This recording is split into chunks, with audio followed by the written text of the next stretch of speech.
The rain had stopped, but the air still clung to the damp scent of wet asphalt as Elena stood frozen outside her mother's house, her heart pounding like a drum in a storm. She was 22 and for years, she'd carried a secret that felt like a stone in her chest, heavy and unyielding. Tonight she'd either shatter it or let it crush her. Elena clutched the crumpled letter in her pocket, the one she'd written and rewritten 100 times, each word a jagged piece of her truth. She'd grown up in this small Ohio town, where the houses all looked the same and whispers traveled faster than the wind. Coming out as a lesbian here wasn't just a confession, it was a rebellion. She knocked, her knuckles trembling against the familiar oak door. Her mother, Sarah, answered, her auburn hair catching the porch light's glow.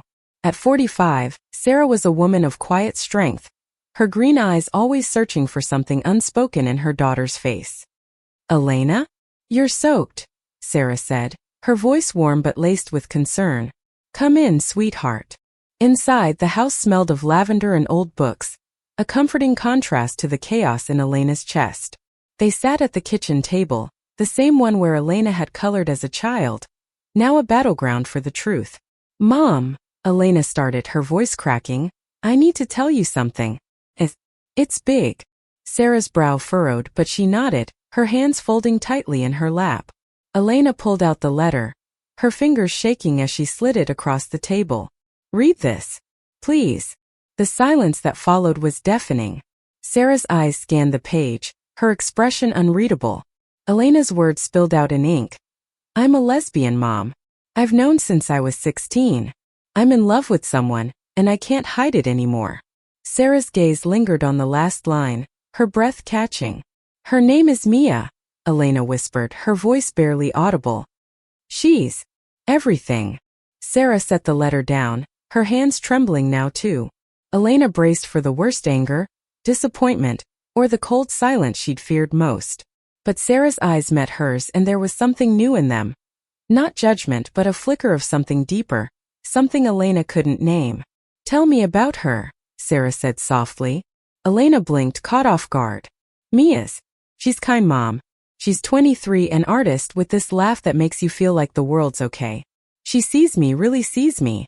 Elena's voice broke, tears spilling. "I was so scared you'd hate me." Sarah reached across the table, her hand hovering before gently covering Elena's. "I could never hate you," she said, her voice steady but thick with emotion. "You're my daughter." But the moment didn't last. A shadow crossed Sarah's face and she pulled her hand back. "This town is not kind to people like you. Like us." The last two words slipped out, barely a whisper, but they hit Elena like a thunderclap. "What do you mean, like us?" Elena asked, her heart racing. Sarah stood abruptly, turning to the sink as if to hide her face.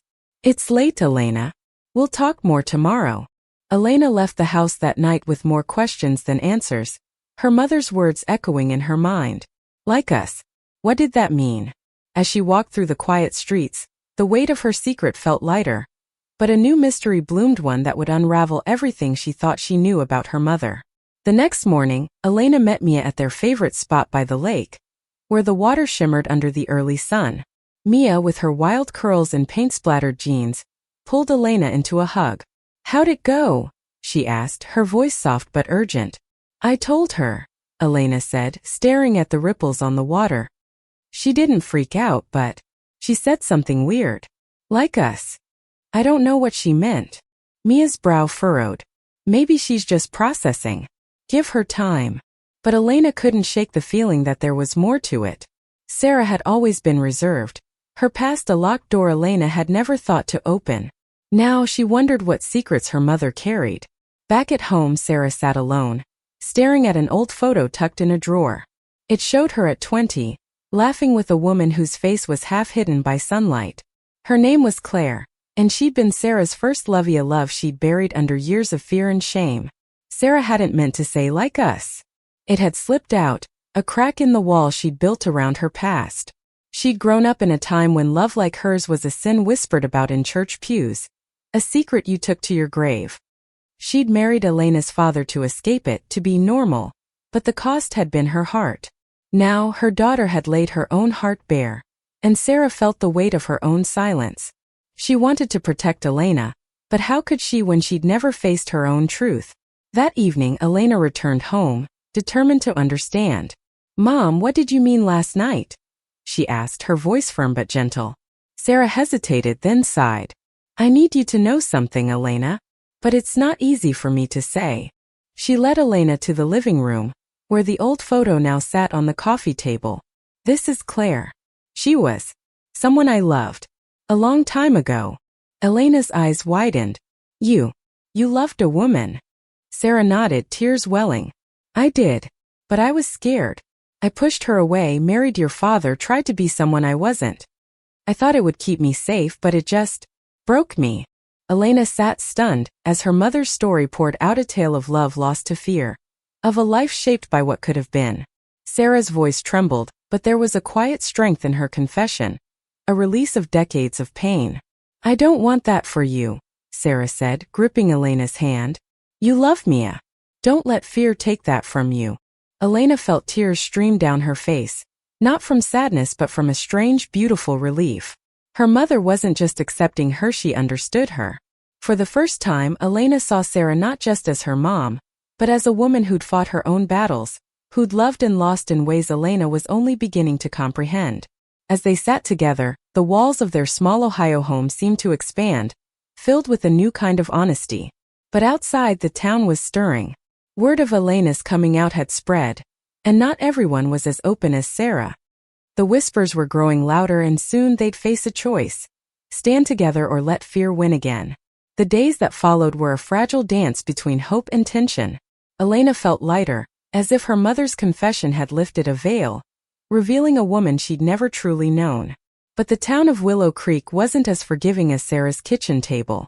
Elena and Mia walked hand in hand through the park one afternoon, their laughter mingling with the rustle of leaves. Mia's fingers were warm, her smile a quiet rebellion against the stares they drew from passers-by. At 23, Mia was fearless in a way Elena envied: her art, her love, her very existence a bold stroke of color against the town's muted palette. But not everyone saw beauty in their defiance. At the local diner where Elena worked part-time, the whispers grew sharper. "Did you hear about Sarah's girl?" one regular muttered over his coffee. "Shame, really. She seemed so normal." Elena overheard, her hands trembling as she poured coffee. She wanted to scream, to tell them love wasn't a sin to be judged over greasy eggs and toast. But she swallowed her anger, knowing a scene would only make things worse. At home, Sarah noticed the strain in Elena's eyes. "What's wrong, sweetheart?" she asked, setting down her book. "They're talking, Mom," Elena said, her voice tight. "At the diner, at the grocery store. They look at me like I'm wrong." Sarah's heart ached. She knew those looks, those whispers. She'd felt them years ago, when she dared to hold Claire's hand in a moment of reckless courage. "You're not wrong," she said firmly. "They are." But Sarah knew words weren't enough. She saw the fear in Elena's eyes, the same fear she'd carried at her age. She wanted to shield her daughter, but Willow Creek was a small town with long memories. One evening, Mia came over for dinner, her presence filling the house with warmth. She brought a sketchbook, showing Sarah her latest drawings, vibrant landscapes that seemed to pulse with life. Sarah smiled, but her eyes kept drifting to the window, where the neighbor's curtains twitched. "You're talented, Mia," Sarah said, her voice genuine but strained. "Elena's lucky to have you." Mia grinned, squeezing Elena's hand under the table. "I'm the lucky one." But the moment was shattered by a knock at the door. It was Mrs. Carter, the head of the church's women's group, her face pinched with disapproval. "Sarah, we need to talk," she said, her voice clipped. "About your daughter." Elena's stomach dropped. Sarah stood, her posture rigid. "Come in, Ellen," she said, her tone polite but cold. Mrs. Carter didn't sit. "People are concerned," she began, her eyes flicking to Elena and Mia. "This lifestyle isn't what we stand for. The church is willing to help Elena, to guide her back." Elena's fists clenched, but before she could speak, Sarah stepped forward. "My daughter doesn't need fixing," she said, her voice low and fierce. "She's perfect as she is. If your church can't see that, maybe it's the one that needs guidance."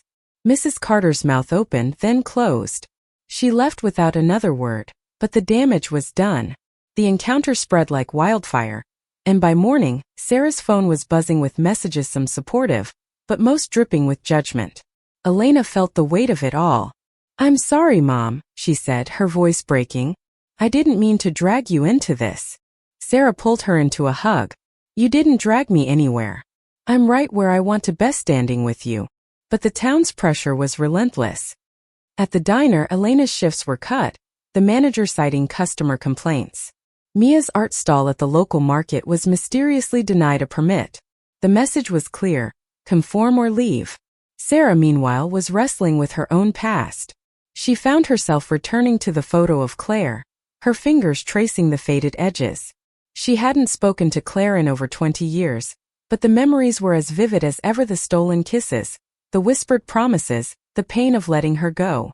One night, unable to sleep, Sarah searched for Claire online. To her shock, she found Heron, art teacher in Chicago, her smile unchanged. Sarah hesitated, then typed a message. "I've never stopped thinking about you. My daughter needs me now, and I'm trying to be brave for her. I wish I'd been brave for us." She hit send, her heart racing. The next morning there was a reply: "Sarah, I've missed you. Tell me about your daughter." Elena noticed a change in her mouth, a spark of something she hadn't seen before. "You okay, Mom?" she asked over breakfast. Sarah smiled, a real smile this time. "I'm trying to be," she said. "For you. And maybe for me too." But the town wasn't done with them. A flyer appeared on their doorstep, announcing a town hall meeting to discuss community values. Elena's name wasn't mentioned, but the implication was clear. Sarah's resolve hardened. She'd spent her life hiding. She wouldn't let Elena do the same. "We're going to that meeting," Sarah declared. "And we're going to be heard." Elena looked at her mother, seeing not just the woman who'd raised her, but a fighter ready to stand against the world. For the first time, she felt they might just survive this together. The town hall was packed, the air thick with tension and the faint smell of old wood polish. Elena sat beside Sarah, her hand gripping Mia's tightly under the table. The room buzzed with familiar faces: neighbors, teachers, the diner's regulars, but their eyes held a cold scrutiny that made Elena's skin prickle. Sarah stood first, her voice steady despite the tremor in her hands. "My daughter is not a problem to be fixed," she began, addressing the crowd. "She loves who she loves, and that's a gift, not a sin. If this town can't accept her, it's the town that needs to change." A murmur rippled through the crowd, some nodding, others crossing their arms. Mrs. Carter stood, her voice sharp. "Sarah, we're trying to protect our values. This isn't personal." "It's personal to me," Sarah shot back, her eyes blazing. "And to Elena. You don't get to decide who she loves." Elena felt a surge of pride, but fear gnawed at her. She squeezed Mia's hand, drawing strength from her steady presence. Mia leaned close, whispering, "We've got this." But the meeting spiraled. Voices rose, accusations flew, and soon, the room was a cacophony of anger and defensiveness. One man, a local mechanic, shouted, "This ain't San Francisco. We don't need that here." Elena couldn't stay silent. She stood, her voice shaking but clear. "I'm not asking for your permission to exist," she said. "I'm your neighbor, your friend, the girl who's poured your coffee for years. All I want is to love Mia without fear. Is that so much to ask?" The room quieted, her words hanging in the air. A few faces softened, but others hardened further. Sarah reached for Elena's hand, a silent promise of solidarity. As they left the hall, the weight of the town's division pressed down on them. But something shifted that night. A handful of neighbors approached, offering quiet support. "You're not alone," one woman whispered, her eyes kind. Back home, Sarah and Elena collapsed on the couch, exhausted but unbroken. Mia sat cross-legged on the floor, sketching to calm her nerves. "You were amazing," she told Elena, her eyes warm. "You too, Mom," Elena said, turning to Sarah. "I didn't know you had that in you." Sarah laughed softly, but her eyes were distant. "I didn't either for a long time." The next day, Sarah received another message from Claire. "I'm proud of you, Sarah. You're doing what I couldn't back then. If you're ever in Chicago, I'd love to see you." Sarah stared at the words, her heart a tangle of hope and regret. She showed the message to Elena, who read it with wide eyes. "Mom, you should go," Elena said. "You deserve to find that part of yourself again." Sarah shook her head. I can't leave you, not now. This town? I'm not alone anymore, Elena interrupted. I have Mia. And you've given me the courage to fight for us. Sarah's eyes filled with tears, but she nodded. The idea of seeing Claire again felt like a dream she'd long buried, but Elena's strength was contagious. Meanwhile, the town's pressure didn't relent. Elena's boss at the diner suggested she take a leave of absence, and Mia's art was vandalized at a local gallery. Each blow stung, but Sarah and Elena refused to back down. They started hosting small gatherings at home, inviting allies, old friends, new supporters, even a few curious neighbors. One night, a teenage girl from down the street, Lily, showed up, her eyes nervous but determined. I think I might be like you, she whispered to Elena. I'm scared. Elena hugged her, remembering her own fear. You're not alone, she said, echoing the words she'd heard at the town hall. We'll figure it out together. Sarah watched, her heart swelling. She saw herself in Lily, in Elena, in every young person grappling with their truth. She realized her fight wasn't just for Elena, it was for all of them. She began writing to Claire more regularly, sharing stories of Elena and Mia, of the town's struggles, of her own rediscovery. Claire's responses were a lifeline, each one pulling Sarah closer to the woman she'd once been. One evening, Sarah found Elena and Mia dancing in the kitchen, laughing as music spilled from a battered radio. She joined them, her movements hesitant at first, then free. For a moment, the world outside didn't exist, just the three of them, a family forged in love and resilience. But the town hall meeting had lit a spark, and not all of it was kind. A petition circulated, calling for family-friendly policies that thinly veiled their intent to push Elena and Mia out. Sarah knew the fight was far from over, but she also knew they were stronger together. As she tucked the photo of Claire back into its drawer, Sarah made a decision. She'd go to Chicago not to escape, but to reclaim the courage she'd lost. And when she returned, she'd fight for Elena, for Mia, for Lily, and for every heart that dared to love against the odds. Sarah's train to Chicago rattled through the Midwest, the fields blurring past like memories she couldn't quite grasp. At 45, she was chasing a piece of herself she'd thought was gone forever. Elena's courage had pushed her here, to face Claire and the life she'd left behind. Back in Willow Creek, Elena and Mia were building something new. Their gatherings had grown, a quiet resistance against the town's hostility.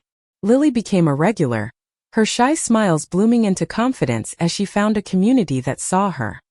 Elena felt a purpose she'd never known, but the weight of the petition loomed, its signatures growing like a storm cloud. Sarah arrived in Chicago, her heart pounding as she stepped into Claire's art studio. Claire was 46 now, her hair streaked with silver, but her smile was the same one that had haunted Sarah's dreams. You came, Claire said, her voice soft with wonder. They talked for hours, the years melting away. Claire had built a life out of her truth, teaching art to kids who reminded her of the girl she'd once loved. Sarah confessed everything, her marriage, her silence, Elena's coming out. I was a coward, Sarah admitted, tears falling. But Elena, she's braver than I ever was. Claire took her hand. You're here now. That's brave. Back in Willow Creek, Elena faced a new challenge. The petition had reached the town council, and a vote was scheduled to enforce community standards that would effectively ban public displays of same-sex affection. Mia, ever defiant, proposed a protesta public art installation celebrating love in all its forms. Elena hesitated. What if it makes things worse? Mia's eyes flashed with determination. Then we make them see us. We're not invisible. They worked tirelessly, transforming the park into a gallery of Mia's art, vibrant murals of intertwined hands, hearts, and faces, each telling a story of love. Lily helped, her quiet strength a reminder of why they fought. Neighbors joined, some hesitant, others eager, and soon, the park was a riot of color and courage. In Chicago, Sarah and Claire walked along Lake Michigan, the wind carrying their laughter. Claire shared her own struggles coming out, losing friends, finding a chosen family. I never stopped loving you, Claire admitted, her voice barely audible. But I had to let you go. Sarah's heart ached, but it was a healing pain. I want to be whole again, she said. For Elena, for me. Maybe for us. Claire smiled, tentative but hopeful. Maybe. When Sarah returned to Willow Creek, She found the park transformed. Elena and Mia stood at its center, surrounded by supporters and skeptics alike. The murals were breathtaking, each stroke a defiance of the town's judgment. Sarah's eyes filled with tears as she saw Elena's hand in Mia's, unapologetic and strong. But the council meeting loomed. Sarah, Elena, and Mia prepared to speak, their voices a united front. The night of the meeting, the hall was packed again, the air electric with anticipation. Sarah went first, her words steady. "I hid who I was for years," she said. "I won't let my daughter do the same. Love isn't a threat, it's what makes us human." Elena followed, her voice raw but powerful. "I'm not asking for your approval. I'm asking for your humanity. Let us live, let us love, let us be." Mia spoke last, her artist's heart in every word. "These murals are for everyone who's ever felt invisible. We're here, and we're not going away." The vote was close, but the council rejected the petition, swayed by the growing support for Elena and Mia. Cheers erupted, but Sarah knew this was only a battle won, not the war. That night Sarah told Elena about Chicago, about Claire. "I think I might see her again," she said, her voice tentative. Elena grinned. "You should, Mom. You deserve to be happy." Sarah pulled her into a hug, feeling the weight of years lift. They were far from safe. The town still had its detractors, and the fight for acceptance was ongoing. But for the first time, Sarah felt whole, her love for Elena and her own truth intertwined. As they stood in the park, the murals glowing under the moonlight, Sarah knew they'd face whatever came next together. Elena and Mia, hand in hand, were a beacon of hope, and Sarah was ready to fight for the man for herself with every ounce of courage she'd rediscovered. The seasons changed in Willow Creek, the murals in the park weathering but never fading. Elena and Mia moved into a small apartment together, their love a quiet anchor against the town's lingering whispers. Sarah, meanwhile, was finding her own path, her weekly calls with Claire a bridge to a life she'd thought lost. One spring morning, Elena woke to find Mia sketching her, the sunlight catching the determination in her eyes. "What's this one for?" Elena asked, leaning over to kiss her. "For us," Mia said, smiling. "For every morning we get to be us." But the town wasn't done testing them. A new pastor arrived, preaching fire and brimstone, stirring old fears. Flyers appeared again, less overt but no less cruel. Elena felt the familiar weight return. But this time she wasn't alone. Sarah organized a counter-event, a festival celebrating diversity, with Mia's art at its heart. Lily, now openly queer, helped plan it, her confidence a testament to the community they'd built. Neighbors who'd once turned away now brought food, music, and stories, their support a slow but steady tide. Claire surprised Sarah by showing up, her presence a jolt of joy. "I couldn't miss this," she said, taking Sarah's hand. They walked through the festival together, their fingers intertwined, a quiet defiance of the past. Elena watched her mother, seeing a woman reborn. "You look happy," she said, nudging Sarah. "I am," Sarah replied, her eyes on Claire. "And I'm so proud of you." The festival wasn't perfect. Protesters lingered at the edges, their signs a reminder of the work still to be done. But the music drowned them out, and the laughter of children running through the park was louder still. That night Elena, Mia, Sarah, and Claire sat together, sharing stories under the stars. Lily joined them, her girlfriend by her side, a shy smile on her face. The town wasn't fully theirs, but it was changing one heart at a time. Sarah looked at Elena, her daughter's strength a mirror of her own rediscovered courage. "I spent so long hiding," she said softly. "But you showed me how to live." Elena squeezed her hand. "You showed me too, Mom." The festival became an annual event, a beacon for others in Willow Creek and beyond. Elena and Mia's love grew stronger, their art and activism a legacy for those who came after. Sarah and Claire rebuilt their connection, not as it was, but as something new, rooted in honesty and resilience. Years later, Elena stood at the park, now a haven for the town's queer community. A new mural stood at its center, painted by Emma, a portrait of two women, young and old, their hands clasped, their eyes bright with hope. Below it a plaque read, "For Elena and Sarah, who taught us to love without fear." Elena traced the words, her heart full. The journey hadn't been easy, but it had been worth it. She looked at Mia, at Sarah and Claire laughing nearby, at Lily leading a group of teens in a dance, and knew they'd changed more than a they'd changed lives. Their story wasn't just about coming out. It was about coming homito themselves to each other, to a world that was slowly learning to love them back. Thank you for listening. Like and subscribe to get notifications about next videos.